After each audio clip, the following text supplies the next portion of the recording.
Certainly great to have you with us. We start with another blow to progressive politics in schools and in one of the nation's most liberal cities. That is the pulse of America. There's been a groundswell in San Francisco over this for some time now, and late last night, this vote came down, and it was a landslide. More than 70% choosing to recall 3 members of the city's school board. Even the Democratic mayor of San Francisco supported the recall, saying the 3 board members pushed progressive policies instead of acting in the best interest of the students during the pandemic. The uncertainty, the inconsistent information, the lack of clarity, the bickering, the politics, and who suffered the most? Our children. San Francisco residents launched the recall more than a year ago after the board voted to rename 44 schools that honored everyone from Abraham Lincoln, George Washington, even Senator Dianne Feinstein, who was once the city's mayor. Now, this is a grassroots push from moderate voters who'd had enough, not necessarily the education debate we've seen before. Joining us now to talk more about this, State Senator who represents San Francisco, Scott Weiner, and a PTA parent, Ann Hsu. Great to have you both. Ann, let's start with you. You were late to this recall. You just joined in December, as I understand it. What happened for you to say, I'm going to get involved in this? Actually, before December, I got involved on the school district level through the Citizens Bond Oversight Committee, and then on the school site level through the PTSA of my children's high school. So I had been watching the school district for many months before I jumped into the recall effort. Right, but there was something going on that prompted you to jump in? Yes, because my twin boys were suffering a lot during the pandemic. They were completely unengaged in school. They wasted their time playing video games for 16 hours a day for over a year. Just disastrous. Senator, let's bring you in. I saw on your Twitter feed where you said you were the first elected official to endorse the recall of all 3 of these school board members. Why did you do that? Yeah, and I will say it was a big psychological step for me. I've never supported a recall before. I generally really don't like recalls, but here this was an exceptional situation. I think a lot of us were really horrified through the heart of the pandemic when San Francisco Unified was not making the moves that it needed to make to get the schools open. And our kids were being damaged, and it was our lowest income kids that were being harmed the most, the people who don't have access to good broadband, who are maybe living in crowded housing. And when the school board refused to allow the superintendent to hire a consultant to help with the reopening, it was horrifying. And we saw distractions with the renamings, which there are schools that absolutely need to be renamed. But to do that while the schools were closed, it just made no sense to me. And we also saw these particular school board members who were recalled. They were gaslighting parents throughout the pandemic. When parents would come forward and say, we want the schools open, our kids are suffering, they would tell the parents, just horrible things and dismiss them and demean them. So we have an emergency at our school district, and we need new leadership now. Yeah, I was surprised at all that was going on out there as I started to research this story. You guys have been living it for quite a while, but there are delays in policies. There are lawsuits over policies, this whole thing with the school renaming deal. And one of the things that stood out to me, though, was that this wasn't some like a fringe issue that people were upset about. These were moderates overwhelmingly saying, look, we're in the middle of a pandemic here, and you're talking about renaming schools instead of reopening them. There seemed to be this sort of grassroots effort to say, what are we doing? Yeah, not just moderates, progressives. This was a very diverse coalition. And when there was an effort by the opposition to the recall to say this is some sort of right-wing Republican thing, no. This was a grassroots, parent-driven effort. I was happy to support it, but it was the parents at the grassroots level that got disqualified for the ballot. And these are a lot of overwhelmingly Democrats, some very lefty progressive people. And when you look at some of the endorsements of the recall, some of the most hardcore left-wing progressive leaders in San Francisco supported this recall.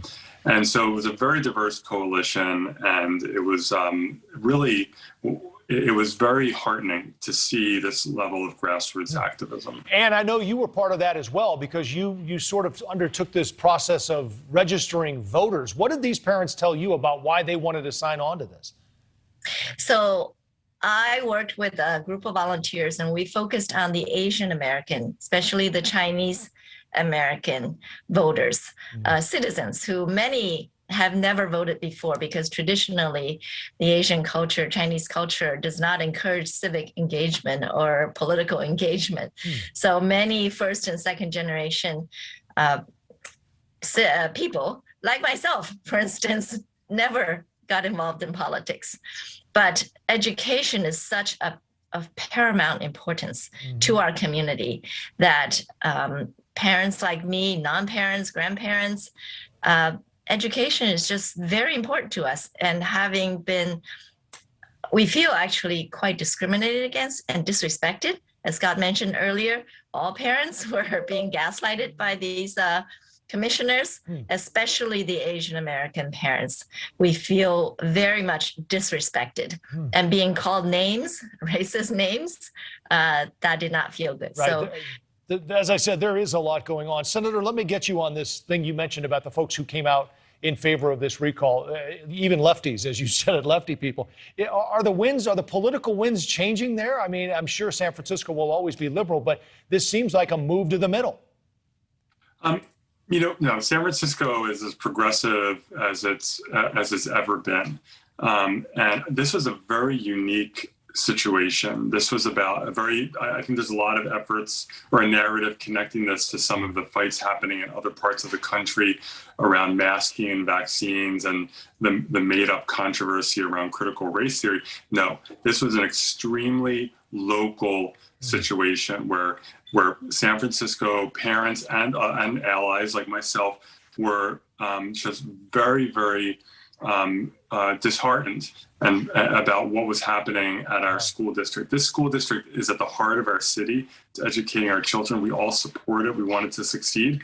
And I think we needed a course correction, and we've done that. Well, I'll tell you, if a vote is a chance to get a temperature of the people, they certainly sent a message loud and clear, as we said, with this landslide. It'll be interesting to see what happens next, because we know your DA there, who's also progressive, is the focus of a recall, I believe, in June. So we'll see what happens there. But certainly interesting to see and hear about all that's happening with education in San Francisco. We appreciate State Senator Scott Weiner and also parent Ann Hsu for joining us to explain it. Thanks for the time, both. Thank you so much. thank you for having me. Incredible video from Customs and Border Patrol shows a nearly impossible rescue. Watch this, a migrant stuck in the mountains. This is just outside Tucson, Arizona, when a National Guard nighttime patrol helicopter saw him in distress. An Air and Marine Operations Black Hawk helicopter then performed a hazardous 80-foot hoist with the crew to pull him up to safety. This is just one of many compelling incidents happening at and near the southern border every day. Yesterday, NewsNation's border reporter Robert Sherman was at the Yuma Gap, known as a hotspot for migrants entering the country illegally. Here are just some of the scenes he encountered. Water. Thank you.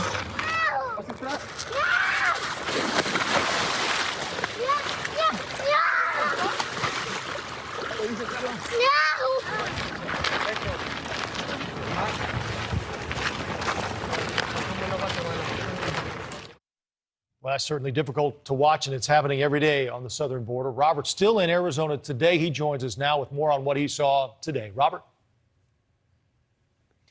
Joe, good afternoon to you here. It is just continues to be a very busy time here on the southwest border. What we saw yesterday, people coming moment after moment, hour by hour, families coming through. We've been awaiting on the January report from the Department of Homeland Security on the total number of encounters. We actually just got those from a federal filing that was obtained by NewsNation. I want to share some of those numbers with you. 153,941 migrant encounters were recorded in January by the Department of Homeland Security on the southwest border. To put that into context, you compare that to January 2021, Those numbers are nearly double the 2021 benchmark, and the 2020 benchmark was just 36,585. So what we saw this previous January more than quadruple what we saw back in 2020, which kind of brings us to where we are here over in the Lukeville, Arizona area. You could see the border wall behind us. Big debate continues down here over the wall that has been built. Environmentalists strongly against it, saying that it has hampered wildlife down here in this area, almost to the point of being beyond repair in some areas. Law enforcement continues to affirm that this is an essential tool, and it comes back to the idea of migrant encounters. You played some of those videos that we saw a little bit earlier today. That we recorded yesterday, those migrant encounters. Those are very emotional. We have to remember, though, that migrant encounters throughout much of the border are run by the Mexican cartel. People pay money to the cartel in order to cross over into the United States. It's a money-making machine for the cartel. But as Border Patrol told us today, it also opens the door for drug smuggling in other portions of the border. Listen to this from Border Patrol. What the cartels do is they'll look at the gaps and say, okay, here's an area where we can cross people, and it pulls our resources. It forces us to then pull our resources to that specific area. And what that does is that creates open areas that the cartels then can run their higher value products. So it all streamlines together. What we actually just saw recently, a big bus over in the Phoenix area, 600 pounds of cocaine found in a cucumber shipment up that way. We want to talk about the Tucson sector here for a moment. When we look at a lot of these drug numbers, typically it's marijuana that ends up being the biggest bust total that we see down here. In the Tucson sector, from the months of October through December, fentanyl, Joe, nearly double what has been seized over marijuana. Wow. Joe? That says a lot. Robert Sherman, thanks for the update live for us tonight on the Arizona border. Joining me now for more on all this, Major General Mick McGuire, who used to lead Arizona's National Guard. He's also running for Senate in the Republican primary against the incumbent, Mark Kelly. General, it's good to see you again. One of your primary opponents is the current Attorney General, and he wants the governor to send National Guard troops to the border. I'm unfamiliar with the timing on all this. Maybe you've spoken out about it one way or the other beforehand, but where are you on that? Do you support that idea? Are you in favor of it? Well, thanks for having me on, Joe. I do support it. Governor Ducey has put $50 million towards the National Guard. But just to give you some context, if the governor were to mobilize the entirety of the Guard for a year, it would be about $1.4 billion. My big concern with my opponent, Mr. Brnovich's statement about the invasion is he's right from a legal perspective, but Americans and Arizonans especially know border security is human security. We don't need more lawyers. We need more operational support. The Arizona taxpayers have already paid for this service. Joe Biden and Mark Kelly are derelict in their duty. They cut off the funding for 1,030 guardsmen that I was the commander of, Joe, in January of 2021, and you heard the report, nearly a fourfold increase over 24 months in 153,000 encounters in the first month of this year. Right. I've never seen anything like it, and it's overwhelming our communities. Do you think this National Guard idea is working in Texas, General, and are there concerns about what we're hearing, the complaints from some of those in Texas? Anything from living conditions to a lack of the right equipment? Is there a way to do this right in Arizona that isn't being done now in Texas? Well, the right way to do it is how we did it under President Trump and the two administrations prior. We operated under a mutual aid agreement, and here's what people aren't understanding about the operational perspective of enforcement at the border. Customs and Border Patrol, ICE, and Immigration Services are the three federal agencies charged with doing immigration enforcement. They've been told that they cannot honor and work in those mutual aid agreements with local law enforcement, the military, and the Guard. So it doesn't matter if it's in Texas, New Mexico, Arizona, or California. If we don't have that natural surging of capacity across the entire spectrum of law enforcement, we're going to have gaps and seams. You heard it. Your reporter said they're flooding the zone with people that are not armed, that are crossing illegally to divert attention from the 10% of the activity, which is trafficking fentanyl and 9-year-old girls into the sex trade. It's horrible. Why is it, General, as we look at this video, we even call it the Yuma Gap. Is it not possible to fix these gaps at least so that it then just, I guess, directs people to a location where CBP can better process them? Absolutely. It is a hole in the wall. Right. I keep saying on the campaign trail, Joe, we have to build and complete the entirety of the wall, then surveil it. You made a comment about a helicopter rescue this weekend. In the last couple of days, I say to the environmentalists that are objecting, what's humane about having people cross an open border near Lukeville and die every summer?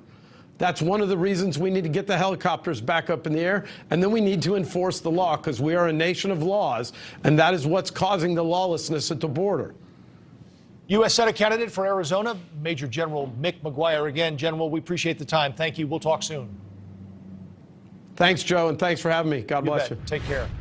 It is Shark Tank on steroids, a huge jump in the number of Americans starting their own businesses since the pandemic began. What's unleashing our entrepreneurial spirit? Dave Ramsey knows a thing or two about making and saving money, and he joins us next. Don't forget, you can follow us on social media at Joe Donlon TV. We'll be right back.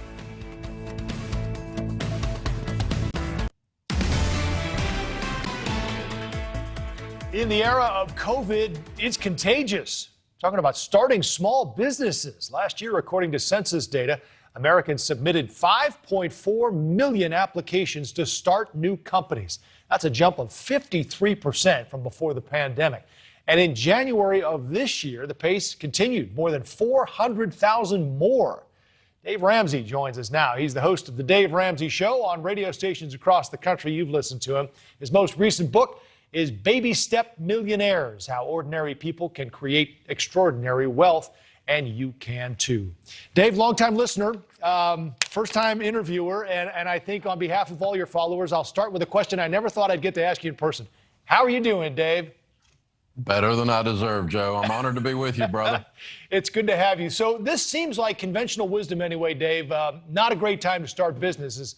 What do you make of these numbers? Oh, I think it's a great time to start a business. What's happening is a couple of things. One is people, the great resignation, they're leaving their jobs like never before because they woke up after the pandemic with this existential crisis and said, hey, my job in the company I work for sucks. And the way they treated me during the pandemic sucks. So I'm going to go do my own thing. That's the first thing that's happened. And then the second thing that's happened is just the entire movement with this inflationary market, and there's all kinds of opportunities popping up everywhere as a result in the middle of this crazy economic upheaval. And and the side hustle exploded on them, and it became, well, I'm making more doing this than I was in my other job, so I'm going to quit. So the good news about, if that's the path that led them into business, they've already market tested and have got social proof on their idea. It's already working for them.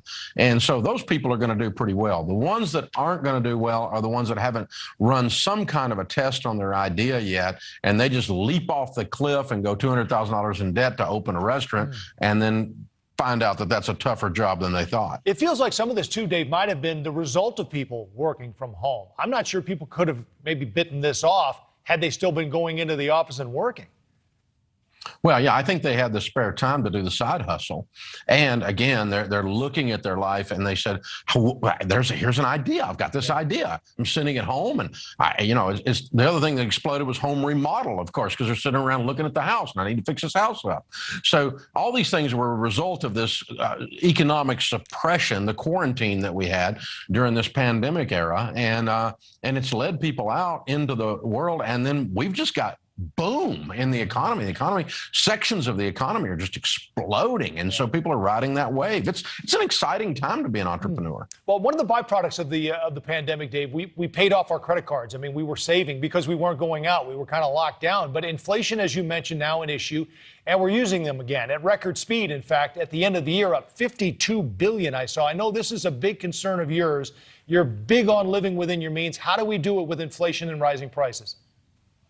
Well, the credit card debt is not as much about inflation as it is just a change in spending patterns. It was almost like people held their breath during the quarantine for 2020, and then in 21 they exhaled. Right. And so we're seeing a purchase of luxury items. We're seeing a purchase of travel. We're seeing a purchase of going to restaurants at record levels. So what it amounts to is the reason the credit card debt has gone up is spending is way up on the consumer basis. The consumer, like they held their breath and they just came out of the cave and went crazy after that nuclear winter.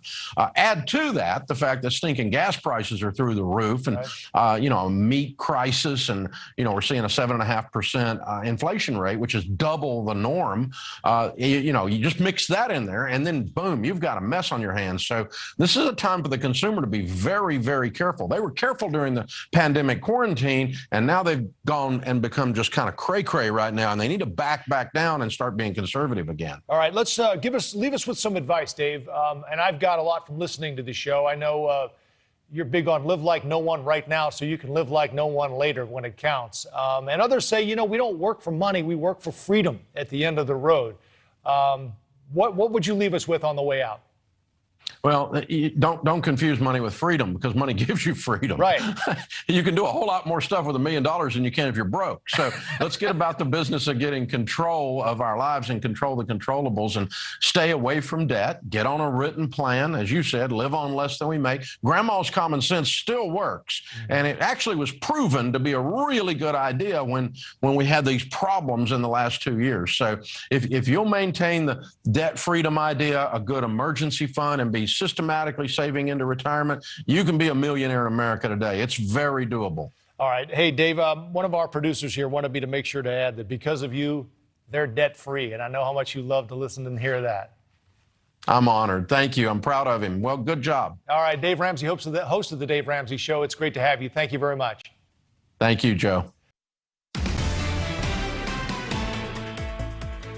New Yorkers recently elected Mayor Eric Adams, a former cop, amid a city crime wave. This week, a woman fatally stabbed in her apartment building after being followed into her building. The suspect was out on bail, been arrested at least 4 times in the past year. It's the latest in a string of random attacks committed by the mentally ill. The building's landlord lashing out at lax crime policies, and an assertion by New York Representative Alexandria Ocasio-Cortez that the crime spike was due not to bail reform or other issues, but the end of the child tax credit. Brian Chin called the remarks unbelievably naive and completely irresponsible. When recently asked about city crime, Mayor Adams answered instead by unloading on the media and race.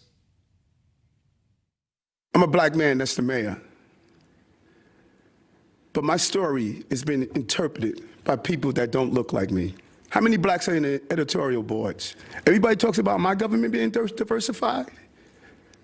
What's the diversification in the newsrooms? Democratic strategist Kristal Knight and Patriot Academy founder Rick Green join us now. Kristal, auto thefts up more than 100%, 109% in New York so far this year. We know crime is the issue in New York. Why is the mayor asking about diversity in local newsrooms? Yeah, I think what the mayor was doing was pivoting from the real, issues at hand. I absolutely believe that, he has to address that. And I think there is something to be said about the diversification in newsrooms, in media in general. But he did not stick on topic. Instead, he took the attacks as personal. And he has to understand that when you sign up to be the mayor of a big city like New York, everything is going to come at you because you're the executive, and that's the role that you signed up for. Exactly. And it's probably why he was elected, Rick, which I think a lot of people want to hear from him on crime. Take care of crime. Why shift, in your opinion, to this?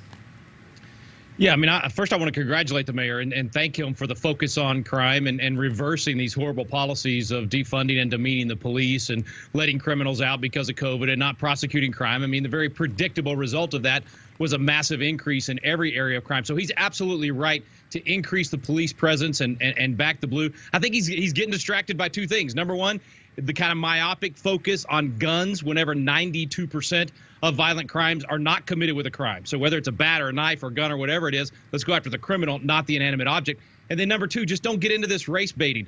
It demeans the whole process. I mean, I just think it's a shame. We should actually be focusing on the criminal regardless of color of skin. And listen, if you say that you can only get fair reporting from someone of the same skin color, then you're being a racist. So I really think he's getting distracted by this. I think if he'll get back to saying, hey, we're going after crime, I don't care what the color of the perp is, I don't care what the color of the skin of the victim is, we're going after crime. If he'll do that, he'll be a hero to all of his constituents and the rest of us outside of New York as well. Kristal, I guess politically, why wouldn't he maybe blame the state politicians in Albany? Because that's where this all started. He went there to try to talk to them, to try to get them to at least change or maybe walk back some of the reforms that they've passed, and he didn't get anywhere. Why not maybe point that out instead of taking on the media? Yeah, I mean, he probably didn't point it out because he wasn't successful. I mean, it stated, you know, in the article that the speaker, the leader in the state, in the House and the Senate in New York are both African Americans, and so that's something that he wanted to highlight. Again, bringing in race to the conversation, but ultimately his push for, you know, turning back, you know, these policing reforms, they failed in Albany, and that's something that he has to accept. He has to accept these small defeats and think about his bigger wins in the future. But I think pivoting about race in this instance, it really did not add anything to the conversation about the rising levels of crime and this horrific attack that happened to this Asian woman over the weekend. And so that's something, again, that I think the media will pivot back to and say, we were here to talk about crime and you were here to talk about race. All right, well, this was not the issue we thought you guys were going to agree on, but it's nice to get you both on record. Here's the one we thought you would agree on, and that has to do with the CDC, which today said it's talking about maybe changing the guidelines, but not going to do anything just yet. And the question came up because earlier this week, Dr. Anthony Fauci had said he thought these states that are all dropping mask mandates were doing it for not political reasons. Here's some of what he said. Well, Hallie, I wouldn't say it's the politics. I mean, we use the word politics. I'm not so sure it's that. I just think at the local level, there's a strong feeling of needing to get back to normality. Kristal, we talked in our meeting today. I don't even know what the guidelines are anymore. I'm sorry. But is this why people are either confused or frustrated or just not listening anymore? Yeah, I think it's confusing. And Rick and I, we may agree or disagree on this topic, but I still believe in the mask mandates and in the, vaccine mandates. I also believe in whatever the science says, and if governors in their states are following that science. And it appears that the numbers have dropped by 44% over the last week, so people are beginning to relax this. But I also want to caution, we relaxed this after Delta, then Omicron, came up. And now it's Omicron, and we don't know what the next variant might be that might arise. And so while it's plausible that a governor or a big city mayor may relax the mask mandates, may even relax the vaccine mandates, I want to caution us that this is still a pandemic and we're not beyond the scope of what may happen. Well, Kristal, you bring up a good point, Rick, that allows us to jump over to you, because Dr. Fauci said these states are following the science. The question is who's following the science, and if Dr. Fauci thinks these states that are dropping it are following the science, almost all of the states are dropping them or are close to. Even if they haven't, if you're vaccinated, you don't have to. Well, it's still higher than it was in September. They've never followed the actual science. They've only followed the political science. And I don't think the mass Nazis are ever going to relent. This is a religious cult to them. And Pope Fauci, the fraud, it can never be wrong for them, even though he's been wrong every single step of the way throughout this entire thing. I mean, even your own polling in NewsNation shows that 70% of Americans don't trust Fauci when it comes to COVID. 85% of Americans don't trust Biden when it comes to COVID. Why? Because they played politics with this from the beginning. They haven't followed the science, and people are beginning to realize that finally. I'm so glad that they're actually waking up to this. The only reason some of these Democrats are relenting is the polling. It's the political science. They are saying that their own internal polling says it's going to be devastating for them in the 2022 elections because of these mandates and because of all the things that they've been doing. So they're relenting because of the politics. As long as they lift their boot off of the neck of Americans, I'll be happy. I don't care what their reason is. Kristal, we've had other Democrats on who agree with Rick's point there, that this is an anchor the Democrats need to try to shed before the midterms. I think I keep going back, though, to what we're all doing and how we're all living despite the guidelines, right? If you go into a restaurant, you want to eat there, you have to put a mask on, you do for the 30 seconds you walk in, and then take it off for the hour and a half you eat. But I feel like, despite the mandates, we're doing sort of what we are okay with or what we're comfortable with or what we have to do wherever we go. Well, yeah, I think Americans are doing the best they can. I think, some of the characterization that Rick just used, I wouldn't go that far. And so I think we disagree on some of those points with, calling Dr. Fauci a fraud, stating that, people don't believe in President Biden, and stating that this administration has not handled the pandemic in COVID better than the last administration. So I think that those are things that I just categorically disagree with, because I do think that President Biden has put America in a better position to handle and tackle this pandemic. And that's something that we didn't see the previous administration do. As it relates to the midterms, it will be a topic that will be, voters will be thinking about when they go to the polls. And so it's just something that we're going to have to get through. Well, that trust is our polling. And I'll probably leave you with this, that who do people trust? Their doctor. So that at least is something that we know we can count on, and folks will continue to do as we make our way through, hopefully, to the other side of this thing soon. It's great to have you both. As always, Kristal and Rick, take care. Thanks, Joe.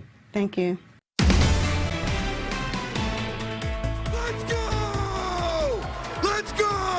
I can't say enough about this team, the resiliency, the mental toughness, Super Bowl champs. They will never, ever get old. Give it up for those players right there getting it done. Woo! And of course, LA Rams coach Sean McVay at the Super Bowl parade in LA a few hours ago. The Rams coming off their big win over the Bengals in Super Bowl 56. Could be led by a different head coach next year. Really? Well, that's what people are wondering after McVay, the youngest coach to win a Super Bowl, gave an uncertain response about his future with the Rams. Talking to the LA Times, he said, quote, "We'll see." So would the youngest coach to win a Super Bowl go out on top at such a young age? And is his mindset part of a growing American psyche, one that puts work-life balance first?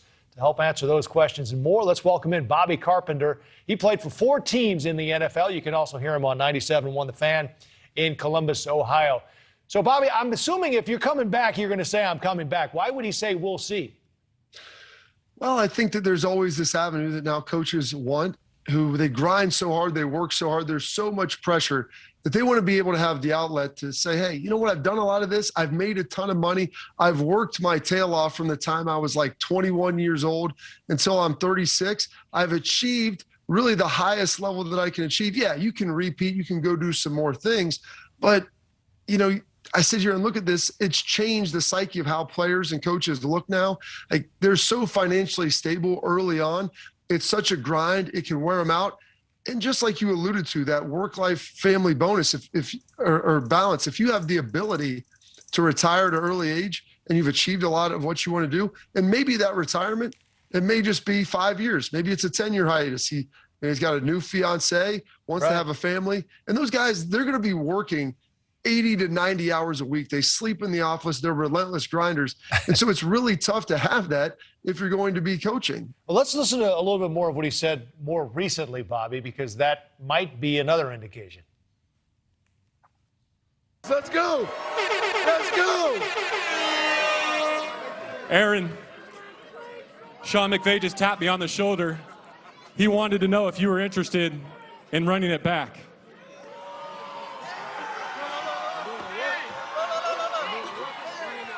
Run it back!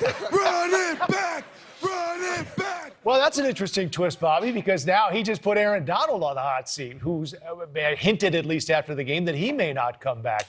My first thought was that maybe the coach was trying to work on a new contract, but I don't know. There's a lot going on here. When you've been to 2 Super Bowls in 5 years, you won one of them. You've been to the playoff 4 times. Like, the leverage that you have is in your resume. You don't need to threaten to quit. The ownership understands what they've done. And here's the other thing. They're out in Los Angeles. they're trying to get fans to go there. Still, they're playing the playoffs and playing home games. And you have more 49ers fans down there at SoFi than you Rams fans. So they understand that it's in their best interest to keep them. Kevin Demoff, their chief operating officer, he completely gets it. He understands it. All of those people understand that it's in their best interest to keep Sean McVay. It's in their best interest to keep Aaron Donald. But it is a physically demanding industry, even for coaches, but it's really psychologically demanding. And that's usually what drives a lot of players out, and even coaches, is that, you feel like your candle's been burned at both ends. Finally, that thing connects in the middle. And, if you look at the Rams, there's history for this. Dick Vermeil went to the Super Bowl with the Eagles. He took about 20 years off, comes back and ultimately wins a Super Bowl with the Rams. So I think the pathway was set. And it wouldn't surprise me if you start to see some of these new coaches, as they ascend, upper 30s, 40s, if they've coached for a while, take 5 years, you can get in the media, and then maybe you dive back in when you feel like you're rejuvenated and refreshed. Right. So we're going to show some of the other young coaches who've won, and I guess use that as a jumping off point too, Bobby, to say there's also the talk out there that ESPN would be interested in Sean McVay for a Monday Night Football gig, which I'm guessing would be a lot less strenuous than the gig he's got right now. A lot less strenuous. I mean, that's like saying our jobs right now are stressful. You're talking to a camera. We're on microphones. Like no one rates you, and you don't have to go to the podium talking about how you blew an interview, you missed a read on a teleprompter. It's a high stress business that these guys deal with. And people ask, how do you like commentating compared to playing? I'm like, I never lose a game. I'm always the winner at the end, as long as I don't make a fool of myself. And so that's the difference there, where, hey, you're in a much better state of mind. You're not living and dying on every decision that you make. And not even it's the external pressure. It's internal for these guys, because they're so competitive. They want to win every time. And that's what leads them to working so hard and leaving no stone unturned. Yeah, you just have to wear makeup. That's the only downside. Hey, Bobby, who you got for next year? Who's next year's Bengals? Oh, goodness. I'd like to think next year's Bengals will be the Bengals once again. There's a couple of teams that you see out there. I mean, the Chargers were right there. They've got a really good team. If they could get some people to actually attend their games and wear Chargers gear in Los Angeles, they've got a good defense. They've got a great young quarterback. If you make me eliminate the Bengals and eliminate the Chiefs and Bills at the top, I'd probably have to go with the Chargers in the AFC. All right. Outkick football analyst Bobby Carpenter, former NFL player himself. Appreciate having you on. It's great to see you. Thank you. My pleasure. On Balance with Leland Vittert starts at the top of the hour, and you're unveiling a new poll, right? New NewsNation polling about immigration in America and how Americans feel not only about building the wall, but also about all the illegal immigrants who are being released out into the country. I know you talked to Robert Sherman about that earlier. Right. And then this fascinating number, the thing that I found most interesting was what percentage of Americans are willing to give a path to citizenship for illegal immigrants who are already here. And it really speaks to the state of America right now. We've done it before under Reagan, as I recall. There was a amnesty under Reagan. And the question now would be, could you get enough bipartisan support to exchange building a wall for citizenship? All right. Top of the hour. It's called On Balance. There's your host, Leland Vittert. Appreciate it. Super Bowl 56 behind us. So did the sports books make out like bandits? They say the house always wins. Find out. Our American Snapshot is next. Time for something we call keeping score. Nevada Sportsbooks took in a record number of bets on Super Bowl 56 between the Rams and the Bengals. How much? A whopping $179 million. So did the sportsbooks make out like bandits? Yeah, pretty much. They made more than $15 million, $15.4 million to be exact. That's the third highest total on record. Sounds like the Rams aren't the only ones to get a win out of the Super Bowl. Tonight's American Snapshot. NewsNation, excited about its new ad campaign. Take a look. This is a billboard in Atlanta featuring Adrian Bankert. It just so happens to be right outside CNN headquarters. How conveniently located. Reads, come back to the news. NewsNation, an alternative. There's Dan as well. All right, we appreciate you coming back to watch us every night. That's our time. On Balance with Leland Vittert starts right now. Thank you for watching. Click the red subscribe button below so you can get more of NewsNation's fact-driven, unbiased coverage.